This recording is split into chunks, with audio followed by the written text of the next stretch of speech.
talking about, your background, your degree, stuff like that. Just give us a little overview. That would be great.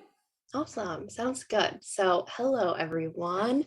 I'm Nicole Rafiee. I am the social media influencer of tonight. I'm mainly just a YouTuber, to be honest, but I am on all social medias, and this has been my full-time gig now for a few years. But I've recently graduated from Temple University in Philadelphia this last December. So it's almost been a year, which is crazy. And I went to school for media studies and production with a concentration in production.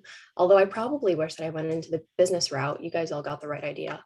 Yeah, and so that was my degree, and I changed my major plenty of times, but ultimately I decided that this was something that I was really passionate about and I wanted to learn more about to kind of advance within my career.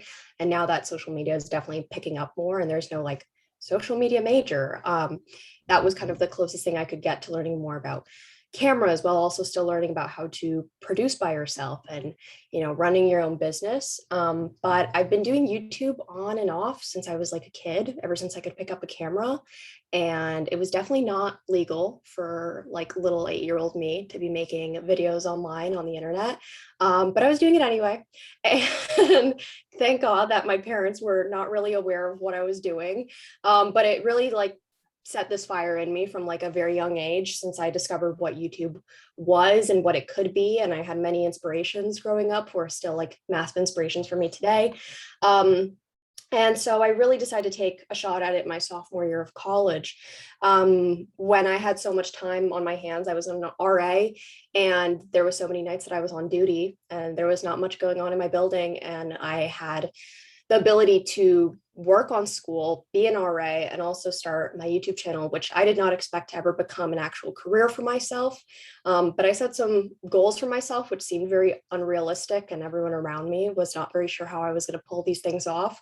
But the way that social media works nowadays, it could be just one thing that happens and it snowballs and it just keeps on going. And eventually it became a full-time thing for me about a year a year and 1 month or so, where I was able to be financially stable just off of my YouTube income. I was able to quit my other jobs, which was a massive risk for myself, but being able to dedicate more time, being able to put myself through college, and then basically become financially stable within college before I even graduate was something that was really fulfilling for myself and my family to be able to do. And so that kind of like set an even bigger drive in me. And yeah, and since then, since the pandemic, this is what I've been up to, and especially since graduating. And I'm still learning a lot about it because social media is ever changing and ever growing. I'm sure you guys all know it's never very stable, and everyone always tells you it can go away at any moment. But that's what I've been up to, and that's what I've been doing. And it's very, very weird for me to say all of this because it's still like mind boggling, but that's me. Awesome. Yeah, and I feel like this is kind of the best career to have right now because you can do it from like the safety and the comfort of your own Yeah. bedroom. Um, cool. So I'm gonna go into like a couple questions that I think would benefit everybody, and then after that we'll do audience Q&A. So the first question I wanted to ask is, what are the best tips and tricks that you would give someone who wants to grow their social media following? May it be like they might be in the business field like us or in the social media field like you, but just what are the best ones? Yeah, definitely. The one thing that I would say that really catapulted me into being able to actually grow, and when I started to see growth, was consistency and having a schedule with things, which, some people can really get away with not having a schedule and being inconsistent, and that's amazing for them. But I did not see actual growth until I told myself, like, okay, I'm going to be uploading on these days. And this is when people can expect to see content from me. Because otherwise, unfortunately, with the world and being so saturated and everything, social media in general, um, people will it sucks, and this is not like an easy thing to say, but people will forget about you if they're not always being reminded of you. That's kind of how any type of advertising or marketing works. The more we're reminded, it's always on our mind. That's why we know all the brands that we know today, because it's literally right in front of our faces at all times, which can be definitely hard, especially if it's yourself. But if you guys are creating a company or a brand or whatever it may be, Having that consistency of a schedule and so that you're reliable to your audience, that's what's truly important. I know it's better to show rather than to say. Like you can say to your audience, like, hey, I'm going to be uploading it every Sunday. But if you're not doing that, people eventually lose trust in you, they lose faith in you, and they're not going to expect to see that. Whereas if you keep that up and you grow that trust within your audience, no matter if what you're doing is personality based or for a company or for marketing, if you just show that instead, people will remember and will look forward to that type of content coming from you. And ultimately down the line, you become more trustworthy with consistency. So there's a lot of benefits of being consistent in general, just always being, everyone is always reminded of you. And then you also grow trust with others. That's probably one of my biggest tips with growing social media following. I think probably my second tip for growing a social media following, it's tough because every like platform is so different nowadays of like how to grow. Like some it's just by luck, some it's by chance, some it's by strategy. While I do believe strategy is important, I believe that like creating the voice for whether it's your brand of yourself or the brand of like a company or whatever, having it be different from others, replication, it never seems to work no matter what.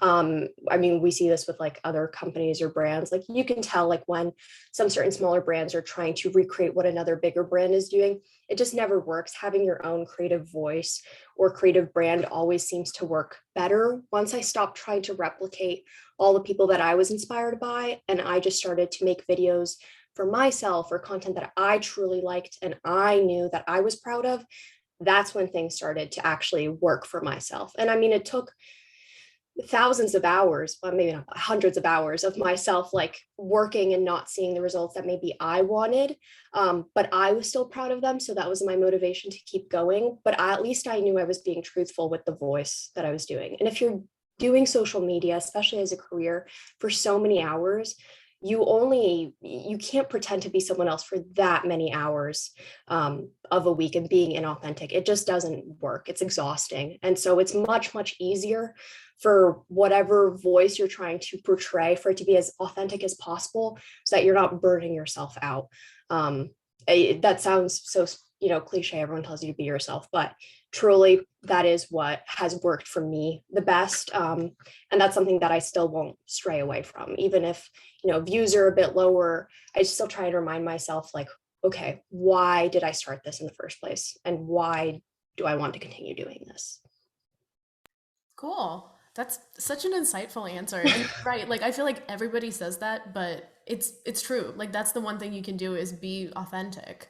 Definitely, yes. Um, cool. So you mentioned earlier that the social media world is ever changing, which it is. Have you found it difficult to keep up with the different social media platforms that pop up? And as a follow-up to that, what's the easiest and hardest platform that you found like growing your social media following on? Yeah. Oh my God. Yes. I have found it very difficult to be honest. And like, I'm only 22 and I still feel like, how we always make fun of our like parents or grandparents for not being able to like assimilate to certain things or get used to certain new technologies or whatever.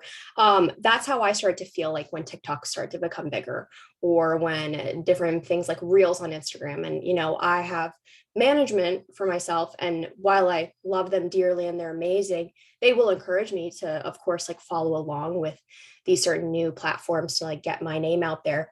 And my first response is always no. Why would I? Like I started on YouTube, like I want to stay on YouTube. I don't want to move myself onto these other platforms, more work that doesn't feel like me. And I did it at my own pace, which has definitely helped. Like I started to make more TikTok videos when I felt like it and not like force myself to, or like Instagram reels, everyone left and right tells you to get on board to these things. Well, yes, it's a smart brand move. However, people can tell when you're doing it when you want to, and people can tell when you don't want to.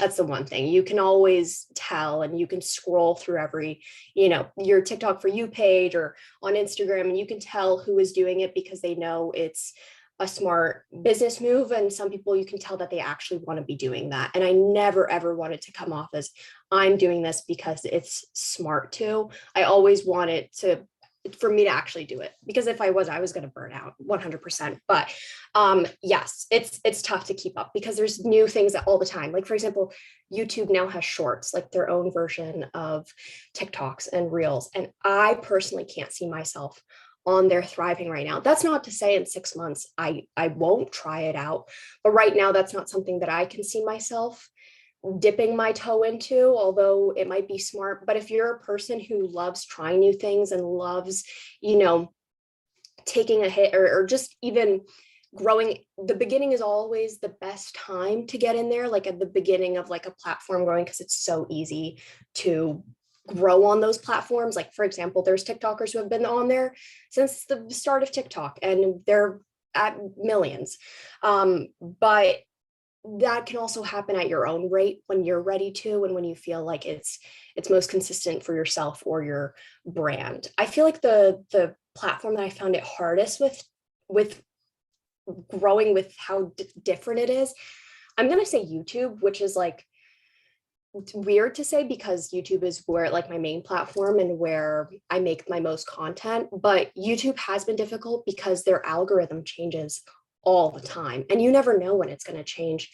They change it constantly. Like sometimes they love certain type of thumbnails and sometimes they don't. There was a period of time for like 6 months, my videos were constantly on the recommended page and people would always be seeing my face because they will choose certain creators to feature on that side on the recommended page for people to see. And then there's months where I'm not on there at all. And so I'm just creating content for myself and my core audience who chooses to watch it. And I have to kind of accept that, although that's very tough because that can be a setback. So you can choose to either constantly be chasing to find out what the algorithm is and burn yourself out, or you can choose to be consistent and stay with your core audience who continues to stick around and stay with you and sees that you care about what you're doing and you enjoy it, whether the algorithm likes you those certain months or not. So it's always a guessing game of like deciding of like what is YouTube doing right now? And so it's confusing. Like YouTube loved thumbnails a few months ago with bright color text on it, especially like yellow or red. And right now they're choosing more simplistic thumbnails and they're choosing to showcase that more, or shorter titles, where a few years ago was very long, detailed titles, very oversaturated thumbnails. Sometimes it was videos that were less than 10 minutes long. Now it seems to be that the longer that the videos are, and it's not like they give you out a handbook every few months that they decide to change their algorithm. You just kind of have to figure it out, strategize, have a good team around you who's able to get the inside scoop of how things are going. But YouTube has been very tough because it is always changing. But as far as I know, Instagram always changes with their stuff. I don't know what just fell, sorry. Instagram is always changing as well. I believe like hashtags were a huge thing on there. Now it's like keywords, whatever that is. I don't really know, to be honest. TikTok seems to be like the most consistent of all of them, surprisingly, where TikTok just kind of is always like steadily, like there's no like certain algorithm or a certain type of videos because they cater toward what individual people want and what their type of thing is. Like I'm on cat TikTok and like vegan TikTok and like pimple popping TikTok. Like those types of videos are like what draws people. Like I see those types of videos on my page. So that's the cool thing, is that like whatever you post on TikTok, the correct audience will find it. So that's probably been the easiest. Oh, I see. That's the next question. That's the easiest platform to keep up with. But YouTube's definitely the toughest, I would say. Wow, that's so interesting. Also, I had no idea that like Instagram doesn't like hashtags anymore. I don't know what's up with that. I wish I knew. And like, I heard it's something to do with keywords or something like that. I don't know. I thought Instagram created hashtags, or maybe it was Twitter. I'm not sure, but like, yeah, they're always changing. They liked 3 to 5 hashtags like a month ago, and now they don't like them. Yeah, I don't know. It's very That, weird. wow, that's so bizarre. I just wish it would stop changing. Like, just I know. give us like a base. Right, exactly. Okay, so what are your favorite tools to use that you would recommend in anyone starting in your industry? And do they differ from platform to platform? Yeah. Like what kind of tools do you like? mean in terms of? Like editing tools, or is Oh, there okay. something that helps you create like your captions, stuff like that? Yeah, yeah. Um, I would say when it comes to editing and that kind of stuff, and what kind of material you're using in terms of content creation in general, and people have probably heard this before, and I know I was sick of it when I first heard it, but it's 100% true. I know photographers will say this all the time, but this goes hand in hand with like material for any type of social media that you're making. Like they say, the best camera that you own is the one that you carry around all the time and the one that's always in your pocket. And a lot of photographers, that's why they'll always have a camera with them. And now it's so easy since we always have our phones with us. So I would say whatever you have right now that's the best in terms of like content creation. You don't need to go out and buy new things. Like I know when I was younger and like I would suddenly be like, I'm going to get into crocheting. Like I'm going to buy all these crocheting tools. And like then I never actually use any of those things. And then I just like wasted all my money. So first I would always say, get really advanced at whatever you own and make your quality amazing. Like just like a quick thing that I did early on when I didn't have any lighting, like good lighting in my room. I literally would take my computer and I would go on YouTube and search up white screen 24 hours. I could have used a white picture. I could have done that, but that's what I would do for my lighting so that it would be pretty. And like I didn't have like fancy lighting in the background. So I went out to like Target and I got like a $20 light bulb that like changed colors to add like a backdrop effect. And like I would use mirrors like up on my desk to kind of reflect the light and like get really good lighting. And then I would get all these compliments on like, oh my God, your lighting is so good, when in reality, none of it was professional lighting at all. Like it was just what I had easy access to, or something that I could get for a big pinch. Like I didn't have to pay $100 for brand new lighting. I just went out and used what I had for the most part. Cameras, same thing. At first, I did a lot of videos on my iPhone. I was using any microphone that I could find, which a lot of people don't have a microphone laying around, but I would borrow things from my friends. I would just always be rotating and trying to get really good at what I had in the moment. My editing software was iMovie at the time, which now it's really tough to edit like super huge, large files, but that struggle of actually putting myself through hours and hours and hours of like draining myself, it pushed me to become a better editor and find shorter ways to do things. Some people create thumbnails on their iPad and they would write these texts and everything like on their iPad and make super cool animations. And I learned how I could do it through like writing on a piece of paper and then scanning it and then like and I just like learned to do all these like silly little tricks and like finding out how to be creative. That's what made me excited to make a video every single week. It was never ever, getting the fanciest gadgets, because then it's not as exciting, nor authentic. And that's how a lot of like photographers and even like painters will like, they'll just use what they have. And even if it's cheaper materials, because a lot of times like even the better materials, like you can have amazing content, really low quality tools, but create something amazing, and you can have really, really high quality products, but who cares if like what you're actually making, it's not as good. It doesn't really matter. So that's something that I would recommend for anyone starting my industry, is just use what you have and what you can. And if like your school can never rent out, I remember I used to rent out some certain like cameras from my school, like if I wanted to get certain types of shots and stuff. Like I was lucky I was like in the communication school, so I had access to cameras.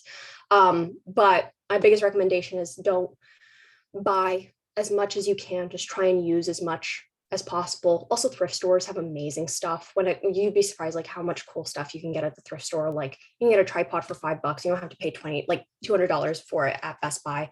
So that's always my tips. Any type of content creation, even when I was on like YouTube and stuff, or I'm sorry, on Instagram. Even when I was on Instagram, my photos are never really like with professional stuff. It was always with whatever camera I had on hand.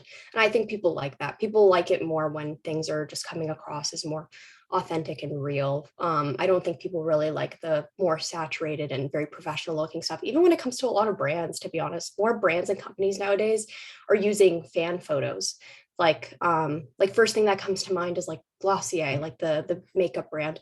They'll use a lot of photos on their Instagram pages of just other photos that their clients or their customers have used themselves.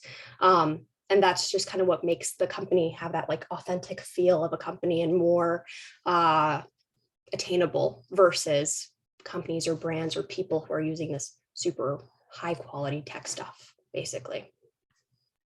Yeah, I feel like it's all about the authenticity nowadays. 100%. Um, yeah. Okay, so last question from me.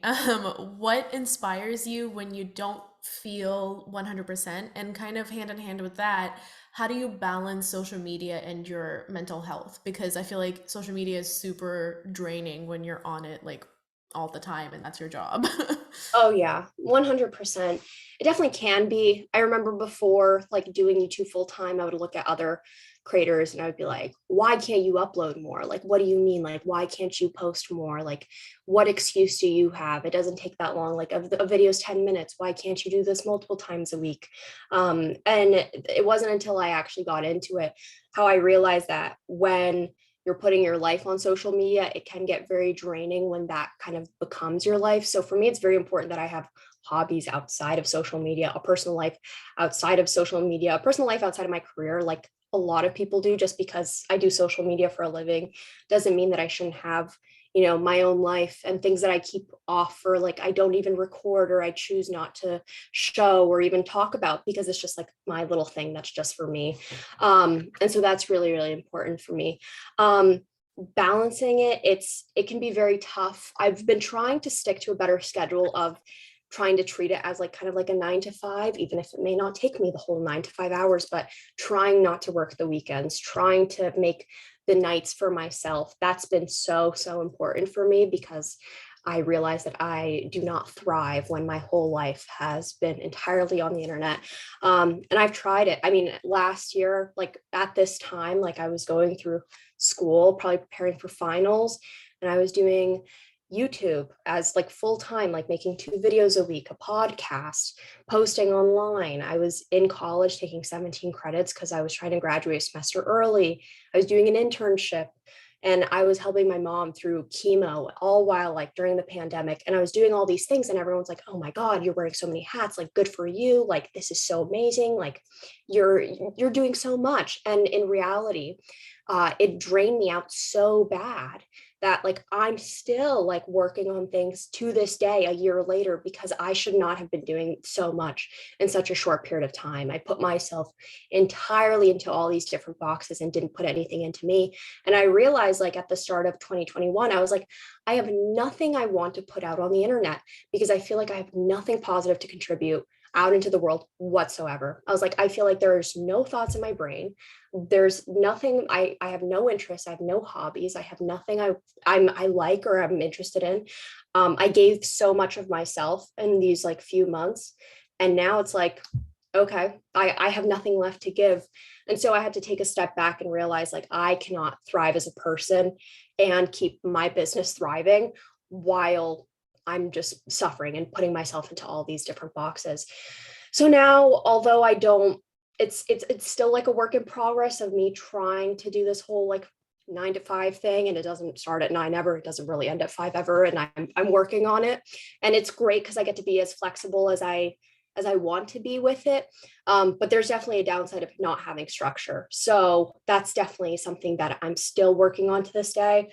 I make like to-do lists for myself and I try different methods of what works for me, and like the Pomodoro method and not working on weekends, and like all these things are still like a work in progress. I even struggled with it today. So that's the best way that I could say to balance it.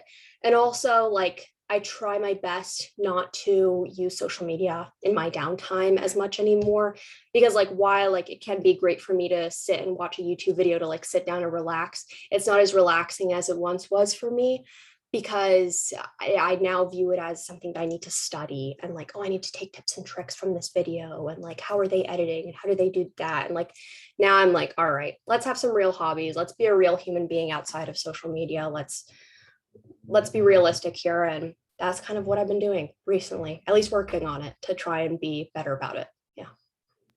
Well, sorry we're making you work past 5. No, no. Oh my God. No, no. I literally love doing this. So no, no, no. No, when you said that, I was like, uh-oh. No, no, no, no. I swear to God, I promise. We're all good. Okay. Um, Cool. So we'll move on to some audience questions. So if y'all have questions, feel free to raise your hand. Um, yes, Karen, go for it. Hi, thank you for being here. I'm Kieran. Hello. Um, I have a question about the YouTube dislike button that got removed recently. What are your thoughts on that? Yeah, initially when I got sent that, at first I was like, oh, that's a good thing, right? Like, why would that be a bad thing? Like, doesn't that kind of benefit me? Because kind of how like the YouTube algorithm works is like if there's more thumbs up, then your video will get on the recommended page. And that's when like the wheels started turning. I was like, uh-oh, well, that means that if there's no dislikes and there's only likes, then how is that going to work now? And then that also brings in the question, well, what about videos that are like harmful on the internet? How do those now get tracked? Because for example, like I think now, I don't know if they're changing it in terms of like how they're keeping an eye on things, but what about videos that are like of child abuse or like animal abuse or like really, really harmful videos? How are they keeping track when videos before were getting tracked by getting mass amounts of dislikes? So honestly, I thought it was a good idea at first. I really did, but now I can see how this can be super duper harmful. And I know their intent before was because of large amounts of hate being sent to people. If I'm being completely honest with you, me as a content creator, I don't remember the last time I checked my like to dislike ratio. And if a video did get a large amount of dislikes, I haven't really like cared much because like I think if anything, comments would get to me more. So I wish that YouTube would put more time and dedication into looking at how they can filter out hateful comments, hate speech, that kind of stuff, versus something that I don't think a lot of creators really check. So mixed emotions about it. I wish they would be a little bit more clear on that. Thank you for sharing. I just thinking because it's more of a visual for the viewer to see Yeah. if a video is worth watching Yeah. versus the actual creator. It makes more sense to filter the comments if it's to protect the creator, right? So I thank you. agree. Yeah, of course. Cool. Good question. Greg, do you want to go next? Hey, yes. So a lot of us are marketing students and want to learn how to use YouTube as a, tool because I always quiz everybody as a, hey, what's the largest search engine? It's Google. What's the second largest? Google Image. But what's the third? It's YouTube. All owned by Google. So is there anything that you can recommend, some like a checklist on how to optimize your YouTube channel, whether it be a product, a brand, or your own personal channel? Like thing absolute must, I know stuffing, or not stuffing, but using so specific keywords in there, that a lot of companies want to see that. Yeah, so I'm gonna put it in the chat for everyone. So this is it's called Tubebuddy. Not sponsored by them, although I wish I was. But Tubebuddy, it's basically like a what is it called? An extension that you like download, and they have different levels. Like you can like have a subscription level towards it, but it makes it really, really convenient. There's also certain sites, I believe, if you like look up like YouTube keyword checker or something like that, you'll basically put in like the title of your video or like what it's about. So like for example, the last video that I did is a playlist video. So when I go into like my keyword section, I will just start typing it in TubeBuddy because I have it as an extension. It'll automatically give me the next suggestions of what I should be putting in. It also tells me what's like my most searched like things in terms of my name, like what people are searching when my name comes up. And like the most things are like my name, a different spelling of my name, Nicole Rafiee boyfriend. I don't know what that's all about. Nicole Rafiee, like haircut, like that'll come up. And so it's really interesting because then you can even go onto your channel and then change the keywords on your channel of like, so that way people can just look up things like haircut or boyfriend and like that kind of stuff, change that around. Like for example, in the description of all my videos, I'll have the misspelling of my name so that people can find me a little bit easier. So TubeBuddy is a great tool for that. And I definitely recommend that. That's helped me so much. And like I said, the base version is like free. So definitely helps. Also on top of that, keywords are important. And when it comes into YouTube, but also descriptions are so important. So if you want to write like a paragraph using some of those keywords about what the video is about, that helps so much. So you can just write, hi, everyone, this is Nicole Rafiee. And you can write, this video is about, and be as descriptive as possible about what the video is, what you're doing in the video, using those keywords that Tubebuddy might suggest, and then close it out and be like, if you like this video, you may also like and share other videos using the descriptions that Tubebuddy might suggest for future. That has helped so much, and that's how people have like found my videos a lot of time. Like I have a video on like my haircut and like how I style it, and while it's nothing that crazy or special, because I chose the right keywords of what people were looking up. They were looking up shag haircut, wolf haircut, like all these different descriptions. And because I shared that in the description box as well as the keyword section, I think that's why that video turned out to be so successful. So that's what I also like definitely recommend. And also, like if you're ever looking up for future video YouTube ideas, you can also search up seasonalities, like what Google at the time, like you said, like SEO, like what people are looking up the most right now on Google, and as well as on YouTube, what kind of videos are kind of very popular at the time. So that's something that I also learned in one of my marketing classes in college, and that's been super helpful for me. But yes, definitely TubeBuddy. Highly Awesome. recommend that. And when you use TubeBuddy, do you use set up your YouTube API key? Yeah. Super easy. Okay. You can do it directly through your YouTube channel. So you can like set it all up and it's in there. All right. And then my next question, just follow up to that. Do you use the closed captions to also add that extra, layer of keyword search to your videos? Yeah, I don't know if it adds anything in terms of keywords, but I do have my closed caption turned on. Okay. It just sucks how inaccurate it can sometimes be. So I've been looking into, previously YouTube was able to, you could hire somebody, or you yourself could write your own captions, but they took away that feature, which is like lessens the accessibility for people. So I don't know why they would take that away. But I'm not sure if that actually benefit. I feel like that would probably, but yeah, it's always beneficial to turn them on rather than off. Cool. Thank you. Of course. Awesome. So we'll go to Meshley, and then after Meshley, we'll go to Drudy. Sounds good. Thank you so much. Okay, so my question is more so, how do you approach companies that you want to partner up with? Like, do you directly like message them? Do you reach them on like LinkedIn, or do you somehow kind of figure out a way to find the like influencer manager of that specific company? Just wondering, because I have a client who she wants me to do that for her, but I'm just not sure how to approach that. Yeah, definitely. So that was something that was a big shock to me, especially like towards the end when I was in like the class that I was taking to graduate from media studies and production. A lot of the students in the class were going into like become production assistants or work on a set or whatever. And so they were all working on their LinkedIns, but my professor was really great at telling me like, hey, when you're working with these companies and stuff, they're not using LinkedIn. Like nobody in terms of like the advertising social media world, no one's really using LinkedIn anymore. And I've never even gotten reached out to on LinkedIn for that purpose. I personally don't even use LinkedIn. I have it and I made it because I had to in college. But in terms of that kind of stuff, it's like out the window. Main forms of communication nowadays, honestly, are Instagram and emails first, but Instagram second. So in the beginning, before I had management, they would reach out to me through my business email that I would have available on all my social media, so that I was very clear. I was managing myself. So that was just, I was like speaking for and advocating for myself. And that was tough because I didn't know my worth or how much I should be charging or anything. So it was very difficult at the very beginning. And I definitely undercharged the first few times, but surprisingly enough, these companies and brands a lot of times will reach out to you themselves because they're constantly looking for new people to be sponsoring, their client or potentially even themselves. But now a lot of times it'll be companies that they hire out.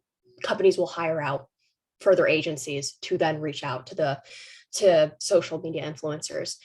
So, but in terms of any companies that I personally want to work for nowadays, lucky enough, I'm able to have a manager who will do that for me. but my manager and I will talk about what companies and what brands I want to work with.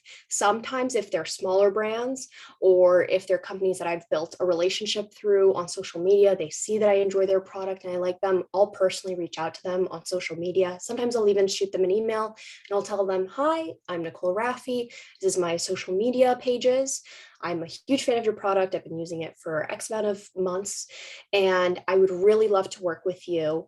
Do you have any openings or availabilities for the next coming months? And, it's really easy to take a lot of these opportunities. They will initially, a lot of times will try and do it for free for gifting and that sort of thing. But as I've kind of grown within my career, I've kind of had to decide what companies I want to work for when it comes to gifting and what companies I want to work for just strictly with money. And so luckily my manager does all of my negotiating because I am awful at negotiating for myself. But so she will be doing my negotiating for me and have a conversation about, what my rates are and everything. And so she does a lot of reaching out when it comes to that kind of stuff. And it's like, this is my client, Nicole. This is her, she has what is it called? A rate sheet of what my numbers are on all social media platforms, kind of what my rates have been for a project similarly, and negotiate, royalties, how long, they have usage of that kind of stuff, and kind of go from there. So a lot of it is reaching out to, a lot of times they'll have it on their pages, like on their actual websites, they'll have who they can contact, what is the best contact in terms of working with that company. And it's cool because, like I said, a lot of times it will be on Instagram and people will reach out to you either whether they want to give something to you or they're looking for future clients, because it's so easy to do that nowadays. And it's like, you always got to be checking your DMs nowadays because you never know when someone could message you about that. But that's kind of how it's been working for me recently. But yes, it's a lot of advocating and a lot of kind of fighting for knowing your worth and that kind of thing. Thank you. Of course. Awesome. Okay, Drudy, go for it. And then we'll go to Kimmy. Am I audible? Yes, Hello. go. Hello. 1 second. Okay. So my question is how important is niche when you come to content on any platforms? Like, I'm a micro influencer on Instagram, but there have always been you always think okay, should I go out of my niche and try, sometimes you want to do something that you really like, but it's not in your niche, and then you're like, okay, let's not step outside that line. So how important is the niche of that? And I have an additional question after this. Sure. Yeah. So for niche, oh God, it's funny because that's something that me and my manager, who I'm very close with, and she helps, collaborate with me on a lot of ideas for videos and stuff, that I did not have a very strong niche in the beginning because I just was all over the place. I liked a whole bunch of stuff. It was kind of difficult sometimes for me to advertise myself out to other companies because it's like, what does Nicole do? What kind of stuff does she do? And we just kind of put myself under the lifestyle category, and we just kind of started calling myself personality based rather than one certain thing, rather than comedy based, because that's not true, or doing mental health based, because that's not true either. I'm doing and encompassing a whole lot of different things. And I think that's why my channel has been, I feel weird saying that, but why it's been successful in a sense, because I have so many different interests and niches. So if someone may not like the video that I post on Thursday, maybe they'll like the video I post on Sunday. And I'm perfectly okay with people not watching every single one of my videos because it may not be for everyone, but I have way too many interests to just stick to one category. So I say, if you have multiple niches, step outside of the box, do those things, because not only will you grow your platform, who knows, maybe you'll introduce other people into your own interests. And that's the cool thing. For example, I'm really interested in weightlifting, which seems so weird in with all the other things that I talk about on my channel. For example, I'll talk about mental health. I'll talk about books sometimes. I'll talk about, sometimes I'll DM my subscribers' girlfriends. I'll do weird stuff on my channel sometimes, and I'll make playlist videos. I'm really interested in music, but I love weightlifting. That's one of my interests. But because I started talking about it so much on my Instagram, people have been like, can you make a weightlifting video? Which is crazy to me, because I'm I never thought that people would want that from my channel. And I know that when I do make a video about weightlifting, I know it's not going to gain the most amount of views because that's not what people are expecting on my channel. However, it might introduce more people onto my channel. And on top of that, more people may be interested because they're already interested in, once again, I feel weird for saying it, but people are already interested in who I am and as a person watching my content. So maybe people will become interested in weightlifting and they might find a new hobby. I like a whole bunch of other things that I never thought I would because someone on TikTok has introduced me to it because I like them for another reason. So I say step out of your niche, do whatever you want to do. Also, life is too short to have like one set, like small niche and like everything. Like if you have an Instagram page that is solely for books, for example, some way I'm sure you could sneak in to make cooking content or whatever. There's always room to grow. And at the end of the day, people will lose interest when it's just one thing, but people love other people. That's what people ultimately like at the end of the day. And I would care. I would want to see what other people are doing. So yeah. And you said you had another question, right? Yeah, but thank you so much for this. Actually, this Of helps me course. out because, yeah, I was always torn between should I just step out or not. But yeah, that's really You helpful. should. So the second thing is like, it's like with the changing algorithms on every platform, I think it's becoming more and more difficult to understand which is your, go-to platform for anything and in general. So how do you manage what content goes where? Like, as a creator, it becomes sometimes too much to create content. Like you also mentioned, it's very difficult to be creative every now and then and make something because it looks easy, but it takes time. So how do you manage on which content goes where and just the changing algorithms? Like Instagram like has only 4 to 5 hashtags now, so and reels have come in so I was like, for example, people who are not good with videos now are pushing themselves to learn new skills and do these things. So how do you manage that, like with Yeah. multiple channels on multiple platforms? No, definitely. I think a lot of it has to do with thinking about the time that one would take for that idea, how excited I am, and also what kind of audience I have on each platform, as well as the level of professionalism I want, if that makes sense. So, for example, if I'll get an idea in the middle of a night, and if it's such a quick idea that it can be done in the moment, my hair and makeup's not done, lighting, I have none, like I'm literally in the dark. If I think it's funny, I'm going to post it on TikTok because it's really fast and because people like that kind of short form content. Also, some people go all out for TikTok and they'll have beautiful lighting and they'll have it very professional and like that's them and that's amazing. But my platform on TikTok isn't so much like that. If I have an idea for something maybe a little bit more artsy fartsy and it's a little bit more aesthetic and it's pleasing and like I want to edit a short kind of form video, I might post it on Instagram Reels because I know that that's kind of more liked on Instagram rather than jokes or like short stories. Instagram Reels like thrives for some reason with like aesthetic like videos and stuff. I have a little video of like me kissing my cat's head with like really cute music and it like got like a ridiculous amount of views because people love cats and like cute music and stuff and like I'm not saying any words in it, and that thrived on Instagram, and I don't think it would have thrived maybe as much on TikTok. But if I have like an elaborate idea, like for example, I made a video a couple weeks ago, I made a whole PowerPoint presentation on men I would cheat on my boyfriend with, which seems very outlandish, but whatever. And I love that video, but it was like a whole elaborate idea that took a lot of setting up with the projector and putting it all up and the lighting, and like that took hours. I knew, and this is not me saying it, and like I knew that I wanted it to reach a larger audience. I knew it would take a longer time to edit. I knew I wanted a larger amount of people to see it, and I knew that I didn't set up that projector for it to potentially fail on TikTok. I knew I wanted it to be a larger audience that my core audience on YouTube would really enjoy. I kind of got a good grasp on like what all my audience is and what kind of relationship I have with all of them on each social media platform.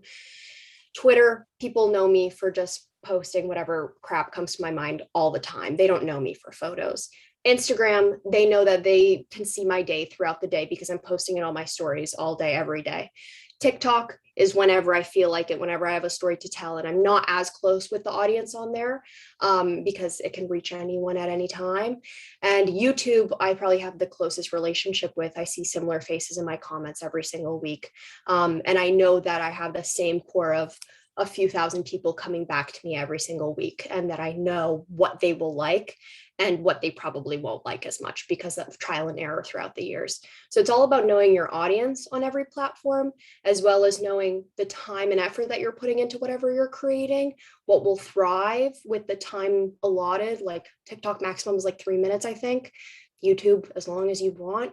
And Instagram, it could be a really short video, it could be a story, it could be a photo, wherever you feel like the audience will receive it best, kind of deciding. But also it's cool because you can kind of like share it onto different platforms and see how it works. Like sometimes I will share a short clip from a YouTube video onto TikTok or onto my reels to advertise it to more people, like, hey, go check out my new video because I'm really proud of it. So I can kind of like share it in multiple places. So that's something cool that like, especially like that shorter form video offers, is advertising for yourself. So yeah. Yeah, thank you so much. And that cat video is actually cute. I saw that it crossed like 1 million views. I was just checking out your profile. So yeah.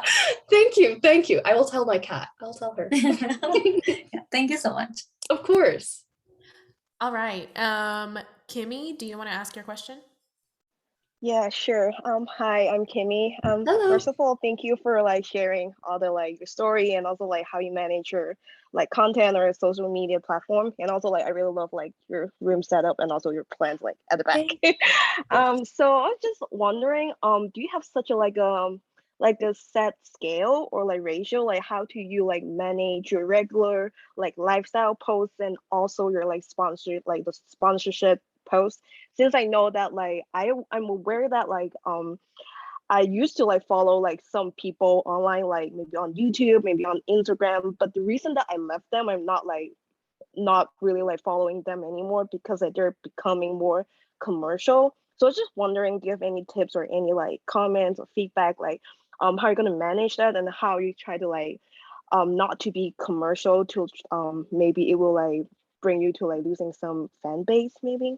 Thank you. Of course. No, definitely. Yeah, I've definitely made it a big note. Something that my manager and I will sit down at the start of every month and we'll do is map out what my month looks like for that month, with all the sponsors that I have for that month and everything, and make sure that there is at least 1 or 2 videos in between each sponsor. I don't want to oversaturate it with my audience. I know there's some content creators who will have a sponsor every single video. Great for them. But I'm not gonna lie, I skip them all the time. Like I'm always just skipping forward. So I definitely try and give some good spacing out between YouTube videos. I've been lucky enough that sponsors have increased over time. And yeah, I could be making a lot more money if I took sponsorships for every single video, but I know my audience retention, it would just significantly go down. So I've been trying my best to space it out as best, like looking at my month and like, does this look like this is spaced out, as well as on Instagram? Like if my month is packed with YouTube, we'll ask the company and be like, I don't have room in this month. Would you rather move it to another month? Would you like to do an Instagram post instead? I really don't take that many sponsorships on Instagram, to be honest. And I prefer doing stories instead of in-feed posts. But if I'm going to be posting a story, I really want to make sure that I'm posting other stories within that day as well. And it's not just completely flooded with advertisements, and so that I can add, something different, and keeping that balance within things. And also like thanking your audience is so important because without them, you wouldn't even have the opportunities that you may have to get something like that. So yes, definitely there has to be some sort of balance because it's also very easy to like accept every sponsor that you may receive, but something that's been really important is, does it align with everything that I align with? Do I actually like this product? Do I actually use this product? Have I ever even heard of this company? Can I try this product before I even talk to my audience about it? I'm currently I'm using a product that I received last month. And I wanted to be 100% sure that I love this product. So I don't have the sponsorship until January, and I already started using it back in October. So I'm going to use it for this many months to see if I actually enjoy this. I had a sponsorship with Curology. I still have an ongoing sponsorship with them, which is it's an acne treatment. And I used them for months before I said yes or no to them, because I'm not going to promote something that I don't want to. And it comes off as inauthentic when people are constantly posting things that also like intertwine. Like if I see a content creator who's posting one skincare company, but then another one the next week, my question, like it's a red flag in my head immediately, because I'm like, do you actually use these? Do you like both of them? Like, where is the transparency here? So I also, like I said before about like the whole ethics thing, personally, I'm vegan. So it's really important to me. All the companies I'm working with are animal cruelty free, are vegan, are actually aligned with me, and I won't be using something in the first place. So why would I promote that? I also don't think my audience would even support that. Also, sustainability is very important to me. So I'm not taking sponsorships from any fast fashion companies, and trying to just be very, very conscious of what I am, promoting, because it's very easy. It's a quick cash grab, to be honest. And while those 60 seconds may bring you in a whole lot of money, is it worth it in the long run when you're losing the trust from your audience? Kind of like how I was talking about trust before. So yes, I do kind of have, I don't really have so much as a ratio, but like my upload schedule is about like 8 times a month on YouTube. So we like to definitely keep it below 4. So definitely I would say like try and split it half and half and try and stick below the line, and give my fans extra content if I am going to be posting maybe more. That's something that's really important to me. So that's a really good question. Awesome. Okay. Thank you. Of course. Anshul, do you want to go next? Yeah, hi. Hello. Really nice to meet you. Nice to meet you too. Yeah, so I wanted to ask, like, do you have any tips or like recommendations for a person who just started an Instagram page for her travel content? Because like I've been doing that, but to be honest, I'm not able to manage my time. It's hard. Like since it's been a long time for you managing that, so if you have to give one like tip or anything like that from your experience, what would that be? Yeah. So since something like travel that does take a lot of like time to prepare beforehand and like kind of create that content, I would honestly suggest like either having a journal or some sort of calendar, even if it's like Google Calendar, knowing what days you upload and what time you upload. Like you can go into your insights and like your analytics and see what time your audience is most active and on what days they're the most active, and choose that like hotspot, that peak time to post on those days, and kind of have it pre-planned of what you want to post that day. So if you know you're in a pinch in your free time, you can select what photo or video or whatever kind of content you want and pick out your caption a long time beforehand. Also look into keywords. We talked about like hashtags and how they're kind of complicated and what they even enjoy now in terms of like how to reach the explore page. But I would say have that all kind of like planned and pre-planned out, so that when it's time for you to post, you're not sitting there and you don't have to worry about editing the photo, creating a caption and everything. The analytics like page on Instagram has helped me so much in terms of like finding out my audience. Like I found out like what percentage of mine is female and male, and I have mostly a female audience. And also like what part of the country or the world they're in general, what time they're on there, and peak times of posting when it's most beneficial. So I would say in terms of growing, especially since you're busy, you have a lot to do, and travel content takes a lot to pre-plan, I would say plan it beforehand. Have a calendar, kind of like knowing what times and days you're going to post, and try and hit those goals of when you are going to post. And also like following other Instagram travel pages, which I'm sure you're probably doing, and following others and seeing like what kind of content their audience kind of resonates the most with, and not trying to like replicate it entirely, but looking at them and seeing like what kind of content is most successful. Is it most successful when their face is in it? Is it most successful when their face is not in it? Is it most successful when they're using hashtags, or when they're asking more interactive kind of questions within the captions, and seeing what works best for other pages like that, because that is like a very niche kind of group, and it does have like a very big audience because people Mhm. love seeing travel content. So I would definitely try that though, having a calendar, because that's what worked for me in terms of like YouTube. And even though on Instagram I don't have like a very strict schedule of like posting, I know some people do, and it works really, really well for them, and knowing beforehand. And that way, like if you have a week that you're swamped, that way it can become a lot easier for you. All right, thank you. Of course. Amazing. Cool. So that brings us to the end.